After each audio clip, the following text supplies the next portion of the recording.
every weekday, 7 to 8 p.m. It's hot, it's live, provocative, and digs deep into the issues. It's KFM's Hot Seat. The hottest debate on all relevant topics, live on KFM's Hot Seat tonight. KFM's Hot Seat. Every weekday, 7 to 8 p.m. KFM's Hot Seat. Only on 933 KFM.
Hello, Uganda. Good evening and welcome to this edition of the Hot Seat on 933 KFM. I welcome you, our listeners, across this beautiful land, the Pearl of Africa. My name is Patrick Amara. Tonight we focus on two things. The cabinet that was, we saw the cabinet reshuffle. How can we call it a mini cabinet reshuffle? New faces have joined. Old ones, some of them have been shown exit. And others, there's been realignment within the cabinet. What does that mean? Because my guest this evening, I have a policy analyst, a lawyer, a teacher at the law school, and also from the Great Lakes Institute for Strategic Studies, Mr. govt. Thank you so much for joining us. Good evening, sir. Great pleasure to be here. Patrick, good evening, our listeners. We have a political scientist who has actually actively been involved in politics, behind the scenes, with a lot of de facto power, I should say. Senior Presidential Advisor, Mr. Moses Biarhanga, is joining us online. Good evening, sir. Good evening, Patrick. Good evening, Godba, and our listeners out there. I'm not active in politics, Patrick. Well, I think you are in some way. I think you are a political strategist of the highest order in this town. Well, maybe. Yeah, take the compliments, Moses. That one I know. At least I can defend on that. But we are honored to have you. I understand you're actually making your way. So in the meantime, we can have you online. I'm from Entebbe, but I'll still be there. And you know Entebbe, plot one Entebbe. Okay, so Senior Presidential Advisor is on his way to here, and govt. From GLIS. We are missing in action Professor Jared Karieja. And my producer will be trying to get Moses may be scared of getting here because he has to explain why I was not on that list. You are supposed to be on that list, eh? No, with me sitting with him here every other evening. I imagine this should be the benefits. Absolutely. So the man has to come in and explain why. One of us really, Moses. Put the name, eh? We can also serve our country. We are very patriotic. You know, we have what it takes. Really, even so and so is there. Wow. So we are still starting you. Okay. Okay. So you see now, good boy, you need to make some charm offensive. You know, you have to do your charm. Yeah. So, but good boy, I have seen. What do you make of this reshuffle? Me, I want to say, in my view, all these other people are what in Uganda would call them perikezi, and the real deal was General Muhoozi getting on the CDF. The rest. For me, is what I would call empirically. No. I agree with you. The rest are just footnotes because, first of all, I think the president was even very clear. Ugandans like the word reshuffle. And I don't even think that many Ugandans don't know what a reshuffle, a cabinet reshuffle means. So the president was very clear in his communication. He said he had made minor adjustments in his cabinet. And I think that's what it was. Yeah. A cabinet reshuffle is something very significant in the sense that when there is a cabinet reshuffle, it means that you are actually signaling a shift in government policy, in public policy. So in other words, you are bringing new ministers with a new posture, with new qualities and new mindsets, because you want them to shift the policy of government, the direction of government. And you want to say this is new quality, it's not new mindset? No, because you see, who were brought in, I think... General Badi? No, Dr. Mona? Yeah, but you see, General Badi was put in the Minister of Trade, and I think he's the State Minister for Trade. I mean, so if you're a deputy minister, you have no consequence for all intents and purposes. You are there to help with the senior minister. So if I wanted to change the trade policy of government of Uganda and I wanted a new direction, I'm going to be reshuffling the cabinet minister, the senior minister, and I'll bring in Kamara. And when you look at Kamara's profile, Kamara's background, Kamara's accomplishments, the people who are policy analysts like some of us will be able to look at Kamara and say, oh, the government, the president wants Uganda's trade policy to shift in this direction. Now, when you look at the people who were brought in the cabinet, they were all assistant ministers. So that's why I'm saying they are footnotes. They have no consequence at all. That's why I agree with the president. He made minor adjustments in his cabinet by bringing in these few people. I think he needed to do it to be able to appoint his son in his position as CDF, but the rest are really footnotes. They have no consequence. Be fair also. Be kind. Kind to, in terms of what? Because that's the reality. Because if you ask me, we can say, okay, let's look, because this is mid-term of Museveni's government. If you think of the second half of the government, if you were to look at the end, what will have shifted? Is it General Mbadi? Is it Balaam? Is it Fiona who are going to change direction? Excuse me. Yeah, I mean, these are good people. Should there be a change of direction anyway? Should there be a change of direction? You have to ask the president, why is he doing these adjustments? What does he want? Because somebody closer to the president than the two of us is senior presidential advisor, Mr. Moses Biaranda. No, I mean, Patrick, the people who are put there, some of them are decent people. They are good Ugandans. They can do something. But you go there and work like everybody else, because that's how the government runs these days. That's the interpretation. That's the feeling, Moses, from people like Godber. Yeah. Your take about that? First of all, it's agree with Godber that the shuffle of cabinet means you want to change the election. Because the election of government it's not about individual ministers. It's about the president, the manifesto, and we also have the NDP, now free. That gives already the direction. So the ministers are implementers of that direction. The direction is already there. Whether it is today called as a minister of trade or tomorrow it is another minister, the implementation you can change here and there, but the direction will not change. In any case, the ministers don't just act on their own. They have the cabinet meeting every Monday, and if it is need for orderly meeting, it can happen. That's why there's political responsibility. Even when you are in your ministry, you bring out a cabinet paper, it is discussed, and everybody is free to give in an input.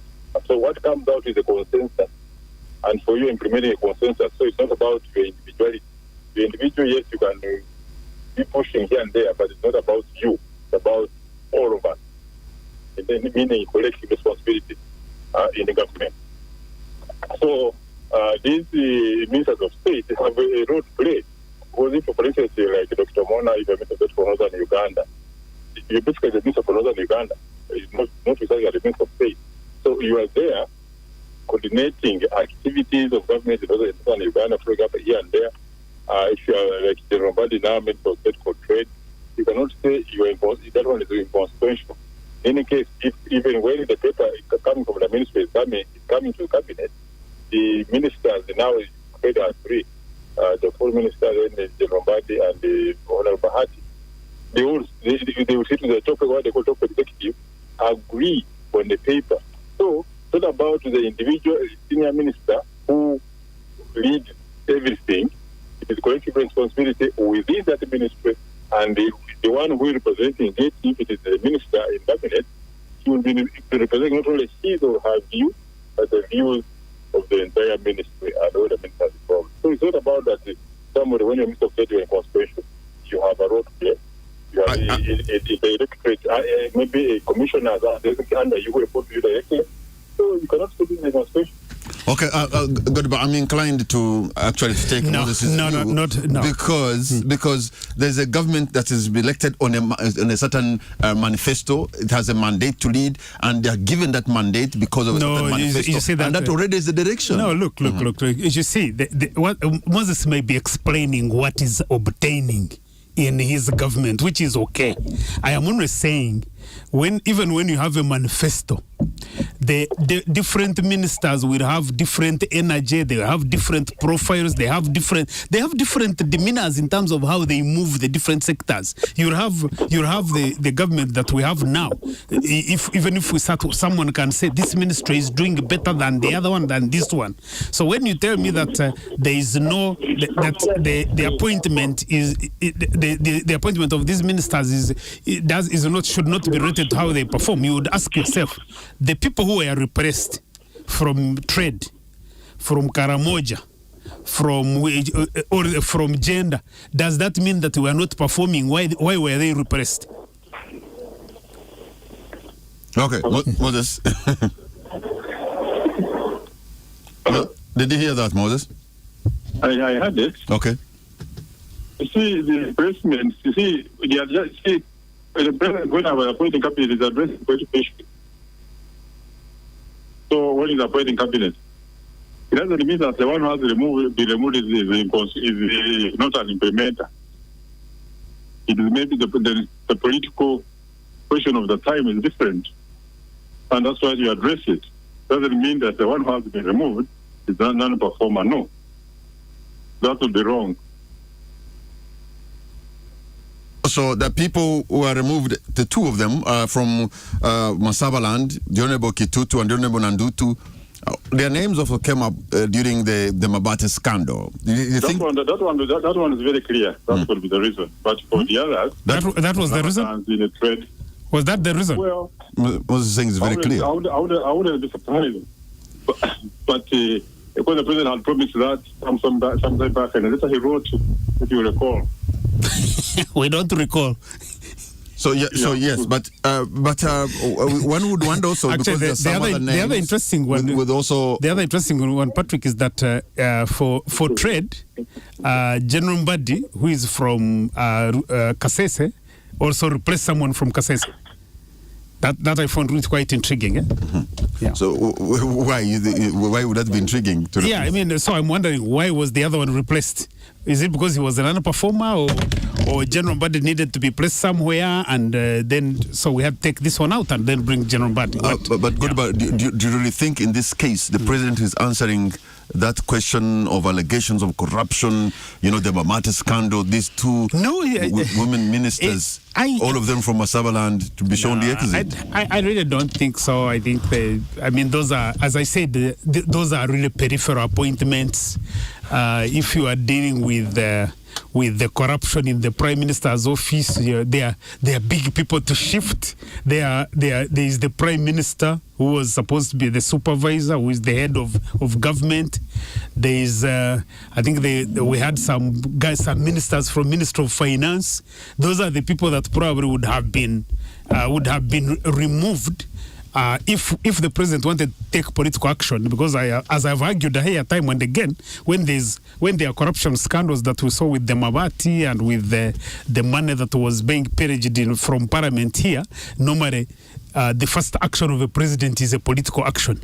But normally you hear him hiding behind the law, police investigation, and that kind of thing. So I would never relate the dropping of these ladies to the Moses, you seem to suggest that the dropping of those ladies, perhaps in your view, it is even clear that would likely to happen. But others will say, how about Honorable Ugolobi?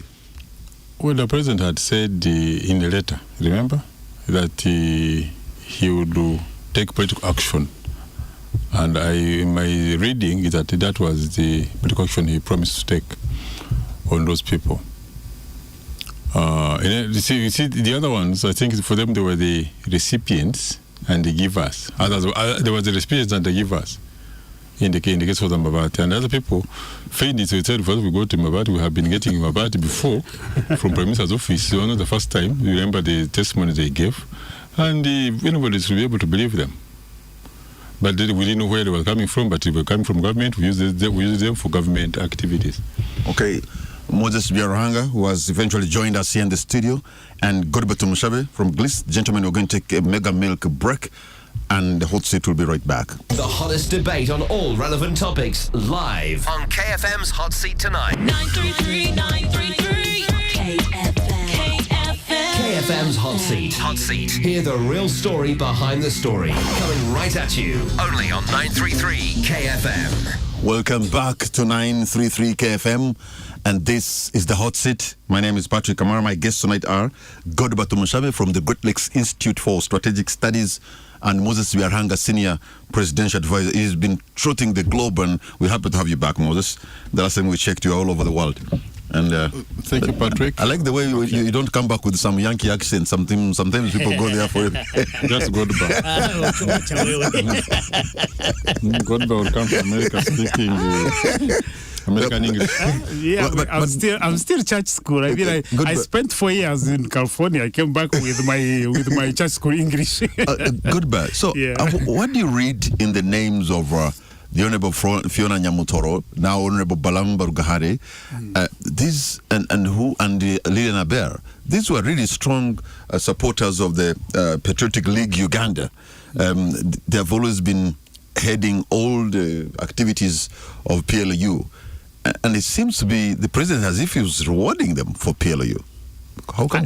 First of all, maybe at the personal, but I think personally, I don't think that being a cabinet minister in Museveni's government is being rewarded, because what's the big deal about it? So if you're a cabinet minister, so what? What is it that you do? I don't know whether you see a connection between Patriotic League Uganda, that is headed by General Muhoozi, and his lieutenants, who seem to have eaten big in this reshuffle. You see, I have said here time and again that as far as I'm concerned, there is no difference between Museveni and his son Muhoozi and the things that they do. And even if Muhoozi was doing Perau as and independently as something that he thinks gives him value, and he's able to mobilize all the cheerleaders that go around him, it is Museveni who has the control on what direction any of these things can take. I think that Museveni has been able to build a profile and retain a certain level of control that he can decide to let Pirau go, and if he wants to stop it, he can stop it. And so if and you see, even if Pirau was so Pirau is what? No, is it PRU? You know, it's something Pirau in this era of Ramadan. But you see, Patrick, the truth is that group was mainly moving around, organizing young people, preparing rice and meat and eating and celebrating. So it's a Pirau party. So, but the point I was trying to make is that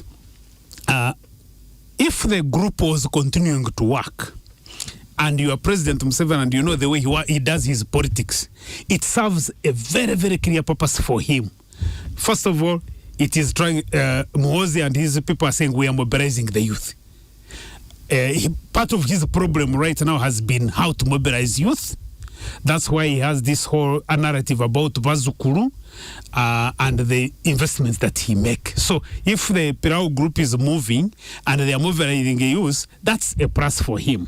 Secondly, if he wants to deal with where are my biggest weaknesses? Pirao becomes a flagship, a force flag operation to be able to identify areas where he's weak, but also identify where people who are loyal to him. Because you see, if I was a father and I see you are strongly opposed to my son, I'm going to doubt whether you are actually loyal to me. So in other words, Pirao is a very good force flag operation for him. So even if it was continuing, it can continue until he thinks that it poses a danger for his life presidency project. Now, I could argue and say maybe he reached the point where he thought that Pirao has served its purpose, and now he has decided to demobilize it and bring everybody into the fold. The people that were appointed, they were the biggest. I think Balaam and Lilian Abe were the biggest cheerleaders of Pirao. I actually consider Lilian is a good friend of mine, but I consider her to be one of the most indisciplined leaders, because I have still argued and say you can't be a member of parliament. You are educated to the level of Lilian Abe and others. You went to that parliament and held that constitution and sought to protect it and defend it, and then you are running around a serving army officer campaigning for him to be president. I mean, you have to be you have to have a certain your level of appreciation of the things that you are supposed to be doing must be really at the lowest ebb for you to be able to do it. Because I think sometimes you feel like Ugandan leaders, it's like they have no respect for themselves in terms of the positions which they hold. Because when you're an MP, Bwana. You can't just go playing around like a little child there, running around. That's your friend you're talking about. Eh? Okay. No, I'm talking about. I'm not talking about Lilian just as an individual, because there are many of them. There are many of them. There are many MPs that are running around. They are Pirao. They know that the gentleman they are supporting is breaking the law, violating the constitution of Uganda deliberately, and of course, one of the disturbing things that we as Ugandans, we can't ask questions. We can't put them to task. Everybody seems like it's okay. So you end up having a country that is degenerating into a state of lawlessness. Let me bring in Moses. You see, the thought and the line of thought from Godba is a line of thought I've also heard somewhere, that it looks like people who were in the movement of MK movement have benefited more than actually people have been doing the real movement mobilization for the party. How do you appreciate this? Well, it's true. Those some of the members appointed in cabinet have been working closely with General Muhoozi. But I say General Muhoozi has until he takes over office of Chief of the Defense Forces, has been a senior presidential advisor. There's nothing he did which was in breach of the Constitution. As senior presidential advisor, he could meet anybody, he could address anybody on behalf of the president. So what Godeba is saying, breach of the Constitution, I disagree with him. The other army serving officers who are political appointments, like now General Mbadi as the Minister of State for Trade, General Katumba as the Minister for Works, General Jejo Dong retired. You have General Muhoozi, David, who is the Minister of State for Internal Affairs. They can address rallies on behalf of government. The law... On behalf of government, the political rallies or what? In a rally, whether political or otherwise. Campaign rallies? Not campaign rallies, political rallies. See, General has not been campaigning. He has been telling you, he has been mobilizing youth. There have also been some campaign paraphernalia. Your next president 2026. It's everywhere, Moses. Well, for me, as far as I'm concerned, first of all, the law which is going about only forbids army people, personnel, not only officers, even non-officers, from taking partisan politics. It does not stop them from being active in politics, because you have members of parliament who are the members of UPDF who represent the army in parliament. Parliament is a political institution. They participate in making the laws. They can go and explain the laws. So you cannot say this, but what they don't do is to take partisan sides.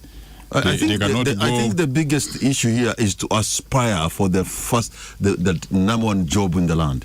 I don't think Genomos is aspiring for number one job in the land. Not to my knowledge.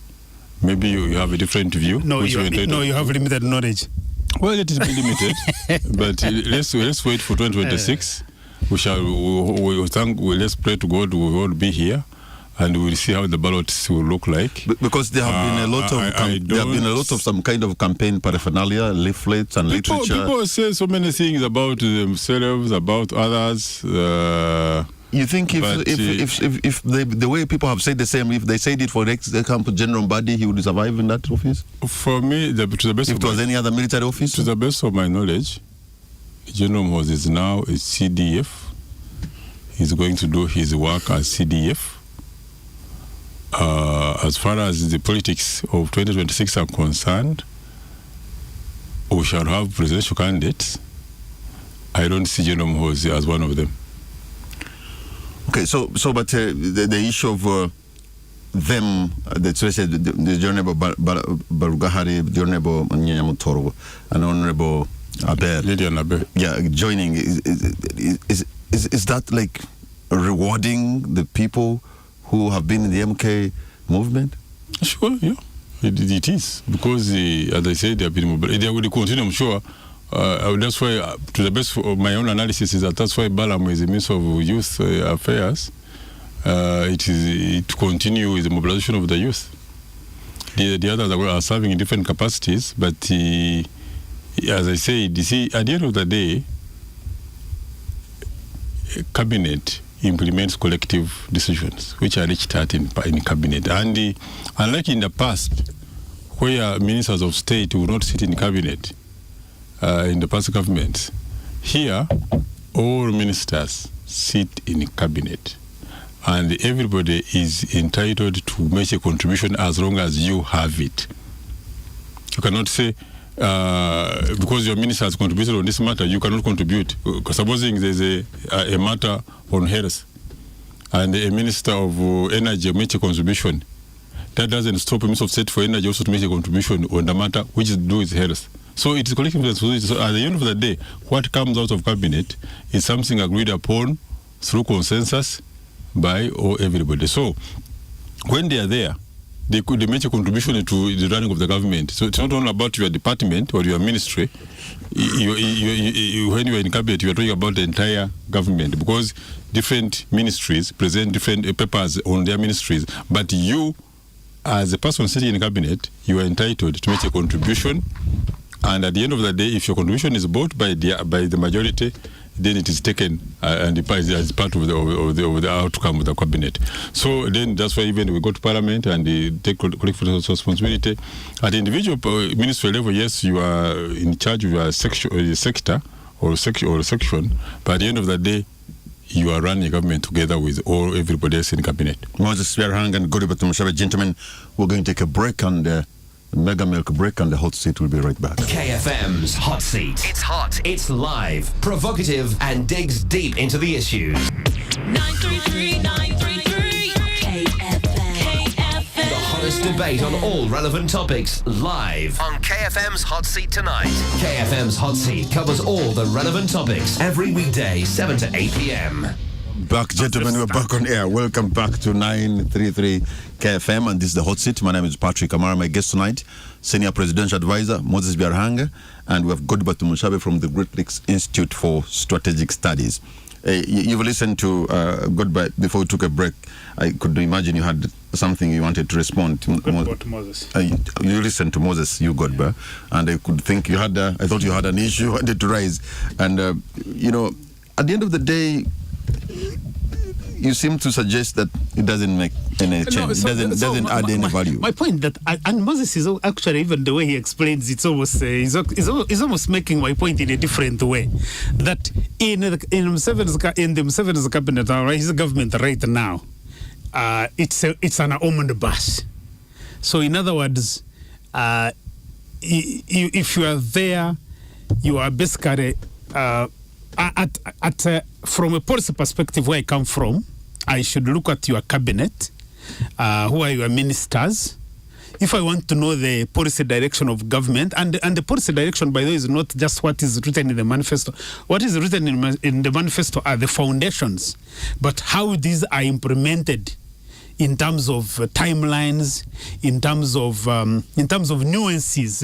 If it is health, the focus you give to the implementation of the health agenda as articulated in the NRM manifesto or whichever party is in power is going to be determined by the quality of the minister, the profile of that minister. You can have a minister of health who could be very well, well educated, accomplished, but this minister has no capacity to organize and lobby his colleagues to be able to get an allocation in the budget. So I will look at the cabinet and look at the ministers and their profiles and their backgrounds, and I can clearly determine with certainty this is the direction that the government is taking. So the ones that we have now, first of all, the cabinet, as I've already said, this is it. This is such a big cabinet. You can see even if you have seen pictures of the cabinets when they are meeting, you have the ministers seated like school children, and the president there with his softboard teaching them. Cabinet meetings are supposed to be like boardroom style. You sit because you are all equal. You sit, you discuss, you make decisions. So that sitting alone on how you've sat your meeting is important. It's not just optics. You can sit people in a way that they become completely patronized. Yeah, but see, let me correct you. You see, maybe give your opinion. You see, no, correct you. No, you you listen. Yeah. You see, on the sitting, for instance, we have always had a cabinet rooms. There's cabinet room at Parliament here on the President's office on the 5th floor now. We have a cabinet room at State House in Entebbe. Since after COVID, when the issues of sitting, giving yourself distances came, that's when the President started holding cabinet meetings in a tent. There's a structure you're talking about which appear like a classroom. It is a result of that's misleading. No. Because I'm telling you the truth. No, I know. So this cabinet room at Parliament, was it designed for 80 plus members of the cabinet? I'm talking about this as from before COVID. See, the cabinet before COVID, cabinet meetings would take place in a cabinet room at State House, not in the sitting you're talking about. That's a fact. Okay. You can't go against okay, I'll give you the fact. That's a fact. Before COVID, cabinet meetings would take place in a cabinet room at State House, not in a tent. But the tent started during and after COVID. You see, on the elections and so forth, I've already given my opinion. As I said, at the end of the day, a minister gives leadership to the civil service in a ministry, and both in the ministry and in Parliament, when a ministry is being represented in Parliament. At the same time, the decisions of the ministry are agreed upon not because of the minister, but to be collectively. Within the ministry itself, you have the commissioners, the heads of association, heads of departments. It's a collective, it's even a minister alone. Then when you go to cabinet, it's also collective, because everybody is fit to contribute to your paper and enrich it, or remove certain things, and make sure that at the end of the day we are working together. So, and the most of the direction is also given by the president, because that's why the president is elected. He helps in the ministries shaping the way forward. Sometimes the ministries can meet with the president without being the cabinet, but the president can have a meeting on a matter. Most of the meetings are around, and the president gives guidance to his ministers, or sometimes it is in writing. So there are many ways of working within government. Sometimes it is cabinet meetings, sometimes it is individual ministries meeting with the president, sometimes it is the president writing to them as ministers and giving them guidance. Good, but what do you make of the fact that the president now is more inclined to bring in soldiers in the cabinet? And these are not just soldiers. We have now 3 former chief of defense forces in the cabinet. General Kawamara, General Mbadi, General Muhoozi, but also there are other major generals, including now Kano and retired Time, Rwamirama, and all these kind of people. What do you read in this? But remember also we had the former chief CDF Aronda, the late Aronda. Museveni is a military ruler. He has never changed. He only changed in 2005 for convenience, because he needed to move from he needed to amend the constitution and change and remove term limits, and the only way he could do it was to basically say, now I'm moving from being a military ruler to a civilian ruler. You remember that time he changed almost everything. But if confusing issues. What? 2005. 2005. That was the removal of age limit. That was term limit. Sorry, that's when his tenure was supposed to have ended in 2005. And that's why he changed from what? He changed it from basically he retired from the army. He retired from the army in 95 before 96 elections. Oh yeah. Yeah, not 2005. Yeah, maybe that's an error, but let me just say, right from 2000 and actually 1996, he retired from the army. He started putting on 95. So he started putting on civilian clothes. If you go back and look for all his photos for public events, you would see him in civilian clothes. Right from around 2006. Then he started now taking it back to the military fatigue. I think right now it's very rare to see Museveni in, if he's not putting in his very fancy shirts, he must be putting on military fatigue almost all the time. He puts on military fatigue when he's meeting with even sometimes he has brought them in parliament. He meets diplomats with them. So for him, in his mental programming, he's a soldier, and I think he understands that with soldiers you can actually control them. So I would not be surprised if in his mental programming he believes that you need to staff the parliament with a cabinet with soldiers, because at the end of the day, you are a soldier, whether retired or not. But also, let's face it, some of these individuals have acted very well for the country. The later on, Nyakairima did well. No, these are fine. These are fine ladies and gentlemen. Make no mistake, these are fine ladies and gentlemen. But you see, if the Constitution says serving army officers should not be in politics, you have to be a regime that doesn't respect the law, that will try to manipulate the law to make sure that is not respected. So there is no reason why President Museveni cannot allow these officers to retire and they are appointed in cabinet. Was that settled in court when Arunda was appointed? Because I remember. You see, that's how all this is done. Because if you want a decision in court, you can get it, can't you? Because if you want it in parliament, you can get it. Now, yeah? If that was settled, if that issue was settled in court, I'm saying so it was settled. But is that what you want? The people who put there the constitution and put the rules, are you saying that they were not thinking anything? So but we can rationalize. Let me finish. This regime has perfected rationalizing irregularities, including using the courts, and that does not make those irregularities right. That's why we normally say that rather than the rule of law, the NRM regime rules the country according to rule by law.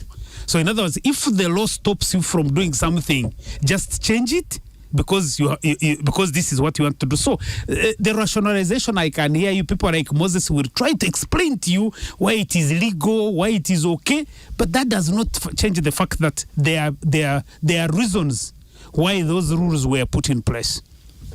You see, Godba, I think, well, you have your own interpretation, but I have read also about American politics. If you read a book on the biography of the late General Colin Powell, while General Colin Powell was a serving military officer. He worked at State Department, at the Ministry of Defense headquarters, and at White House. Now, whether that is political or not, I don't understand. Maybe some of the rules apply to Uganda, but when it comes to other countries, they don't apply. And many other military officers in the U.S. government have served in other government capacities. That's a fact. But when it comes to Uganda, then the Godbars make mention of everything. This is illegal, you're militarizing the civil service. Now, was the late Colin Powell, at the time he was serving in the non-military capacities, but within the government, was that militarization of the U.S. government at that time? I don't know. But anyway, some people here just think through their own side what fits them, and then that's what they try to propel. So in other countries, military officers serve. If you in what you would rather call civilian capacities in government, like here you have the Major General in charge of immigration, General Kasita Goa. It happens everywhere in the world. It's not the first one. In fact, General Swaskov, the father of the one who was the commander in Iran, in Iraq War, served in immigration, I think somewhere in America. If you read about it, I also read about the biography of Swaskov. Yeah. So. But Moses. No, but it's a fact. There is a book I've referred you. I'm referring you to. You read the biography of General Colin Powell. But I can also tell you that even now. Died. So he served. Absolutely. At different offices. Because at White House? Even us now. Even us now in Uganda. Hey. You go to any of our missions abroad, you'll find them military attaches. No, they are in the foreign service, and they are serving a particular purpose because they are military officers. So you can't confuse all these things. I'm not confusing you. I'm confusing you. Hold on to your point, gentlemen. They serve in immigration in many other places. So I don't know why it guys. KFM's Hot Seat. It's hot, it's live, provocative, and digs deep into the issues. The Hot Seat. Hear the real story behind the story. Coming right at you. Only on 933 KFM.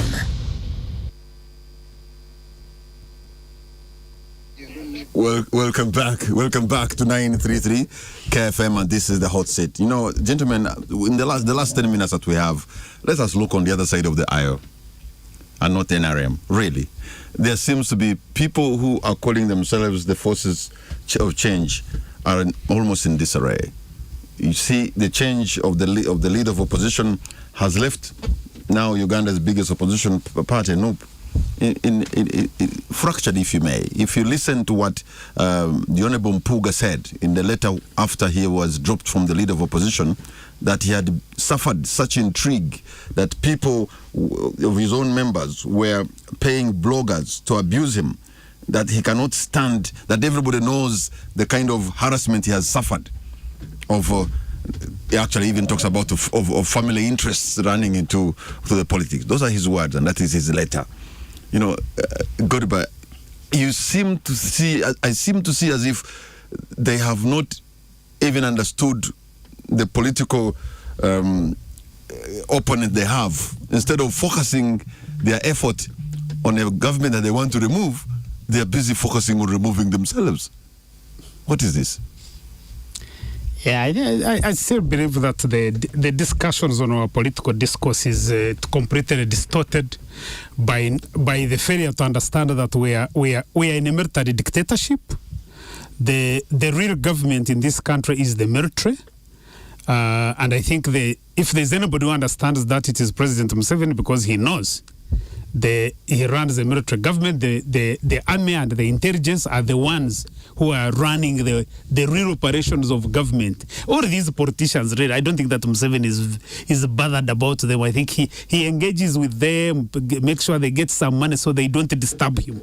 But I think he knows that at the end of the day, when the time comes, he has to rely on the military and intelligence. It is the military and intelligence that will normally be deployed to disorganize these political parties. So if you are talking about NUP and all the others, I mean, as far as I'm concerned, I even congratulate these groups that are there in the current environment in which they are operating, where state resources from money security, intelligence, they are all deployed to disorganize you. You have to congratulate these opposition political parties. You have a leader of opposition who is on record saying 2 years and a half he has suffered harassment from his own members. 2 years and a half, his own members have hired bloggers to abuse him. But the leader of opposition is not a child. I mean, if you think this is not a no-brainer, how do you take that one to any other military man? He can be able to resign and leave the thing, because why is he there 2 years being harassed for what? It means that your fate is tied to this group called NUP. So if that's what you have, then stay there, stop making noise, because as far as I'm concerned, these groups, all of them, there are lots of resources, of state resources that are invested to disorganize them. If Ugandans think that NUP is going to be there and it is going to organize as an organization and go and campaign across the country, you've seen how they use the security agencies to stop people like Bobby Wine, like Chiza Besigye, to go and campaign and mobilize across the country when all the NRM people do. So I think we need to stop being naive and stop complaining against these political leaders who are suffering the brunt of the regime. And then we are there, they are not organized, they are not what. I think the media and the elite in this country, we are just a disgrace, because we are failing to understand that those people like Bobby Wine and Besigye and others are actually more or less like shouldering the burden of cushioning us against a very, very vicious military dictatorship. They have thrown their... Yeah, absolutely. Yeah, because the harassment they go through. The harassment they go through. I can imagine, Moses, they say when your enemies are making mistakes, you just don't interrupt. They continue. You don't disrupt them. They continue making their mistakes. When I hear Godba saying that it's a military dictatorship, I think he's entitled to his opinion. Yeah. I can't speak for him, but it's a good thing the listeners are out there. A military dictatorship, where we are on radio calling government that, and then you go and do what we want to do as Godba. If it was a military dictatorship, Godba, of what you say about this government, I hope I'll get the opportunity to respond to that. Because I can explain what you say about this government. Yeah. If it was a military dictatorship, you would not be saying it here. One, two, even the radio will not even entertain it. But it is the freedom of speech. You come here, you abuse, you say anything you want to say. Abuse how? And then you say this is dictatorship. Abuse where? Those people, now, the people in those parties have their own internal issues, but now you're putting it on the government. You have to find a way of bringing in NRM. It is NRM, it is because I this know. And this. You see, what you know, you also know. Mpuga is an adult, an old man. I think he's a lawyer by training, if I'm not mistaken. He has been in parliament, I think this is the second or third term. So he's a seasoned politician. By the time he can distinguish if the harassment is coming from state agencies or from his own party. He has gone publicly and said harassment from his own party. But for you have to share with that and say, no, it is the government which is doing all this. Really, people out there know. They know what's happening.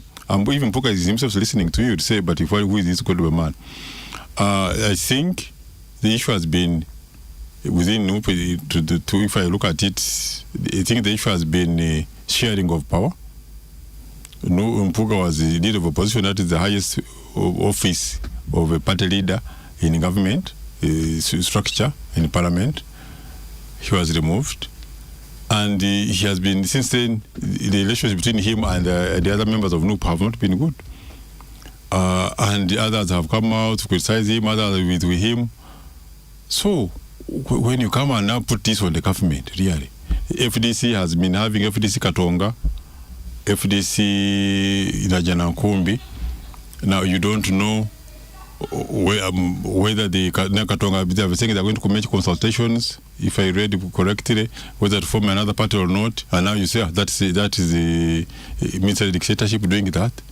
They are failing their own leadership. They are failing their own leadership. In any case, you're talking about military people. I don't think FDC doesn't is short of them, because the Bessie himself, his background includes military among others. He's also a doctor, but medical doctor, but also an army person, retired army colonel. And there are many others within that party who have been serving in this contribution, Kanamanyam Shega and others. But that does not mean, you see, the military people also have a role to play in the history and politics of Uganda.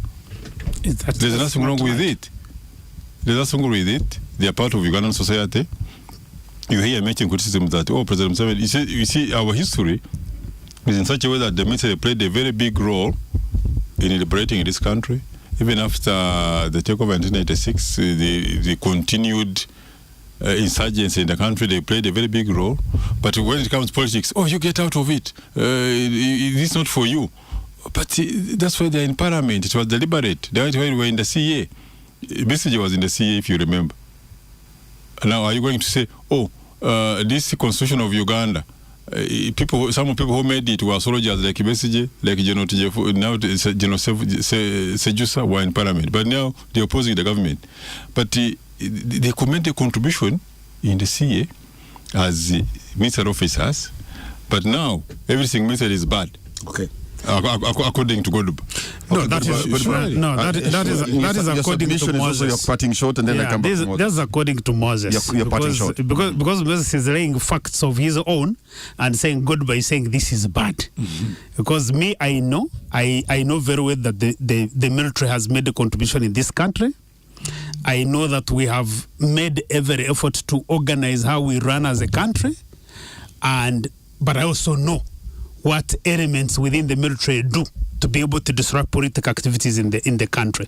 So when Moses talks about, when I talk about the military dictatorship, for me what I mean here, you forget about these things of talking around, because they are even in many other dictatorships people talk. I'm talking about you have a military go to Kasese, conduct an operation, kill people, and there is no accountability. You had the military here raid the High Court to arrest people who had been given bail by the High Court, and there is no accountability. You had the military here go on the streets, shoot people, there is no accountability. You have the military here holding people in prisons there on without bail. People have been in court held by the military for 3 years. So I don't want Moses and others to underplay and say, you come on radio, you talk, and you go home. That's you see, and some of these people will reach a point when they are relatives of people they know, they get affected the way others get affected. Then they will know. They will get to understand what we mean when we say this is a military dictatorship, because the military is the one which is in charge. And you can go on and see how they engage in elections, how they you've seen in some of the elections they have in eastern Uganda. Those have been open cases where military generals are the ones who are conducting elections and helping the rigging. And in as much as it may not be the institution of the UPDF, we know that the elements within the UPDF, but more importantly in the intelligence agencies, they are the ones who basically run the show and undermine the freedoms and the liberty of Ugandans, and we just have to call that out. There is nothing to fear about it. Moses, very, very briefly, a parting shot. Well, as far as I'm concerned, one of our principles under NRM is democracy. We continue building democracy. And in the building of that democracy, the military in Uganda still have a role to play. Thank you. Thank you very much. Moses Byarhanga, Senior Presidential Advisor. Thank you. Godibert Mushabe from the Great Lakes Institute for Strategic Studies. And most of all, you, the listener, I want to thank you for the privilege of your company. Good night and God bless Uganda. The hottest debate on all relevant topics live on KFM's Hot Seat tonight. KFM's Hot Seat covers all the relevant topics every weekday, 7 to 8 p.m.